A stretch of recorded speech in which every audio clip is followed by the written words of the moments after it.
تو پورے قرآن کو سمجھنا اگر لینتھی تھا، وقت چاہیے تھا، تو سورۃ فاتحہ کو سمجھ لیں تو پورے قرآن کا خلاصہ ہو گیا۔ اب آپ یہاں سے اٹھیں، گھر جا کر کوئی پوچھے، کوئی دوست احباب پوچھے کہ آپ مفتی عبدالواحد قریشی کے جلسے میں گئے، کیا سیکھ کے آئے؟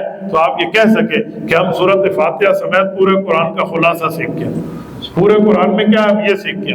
اب جو بات میں نے آپ کی خدمت میں کی ہے میں دہراتا ہوں، پھر آپ سے سنو، 2-3 بندے ادھر سے، 2-3 ادھر سے، 2-3 ادھر سے، آپ مجھے بتائیں میں کیا کہہ رہا ہوں۔ آپ کو نہیں سمجھ آتی آپ پھر پوچھیں، نہیں سمجھ آتی پھر پوچھیں، لیکن اگر آپ کو سمجھ آتی ہے تو آپ اپنی زبان سے بھی تو کہیں نا۔ پورے قرآن کا خلاصہ کتنی چیزیں ہیں؟ بولتے نہیں ہیں۔ کتنی چیزیں ہیں؟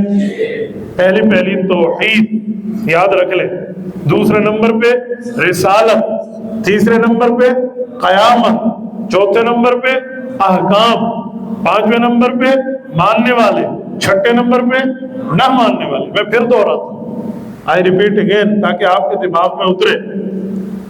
توحید، رسالت، قیامت، احکام، ماننے والے، نہ ماننے والے۔ توحید، رسالت، احکام، قیامت، ماننے والے، نہ ماننے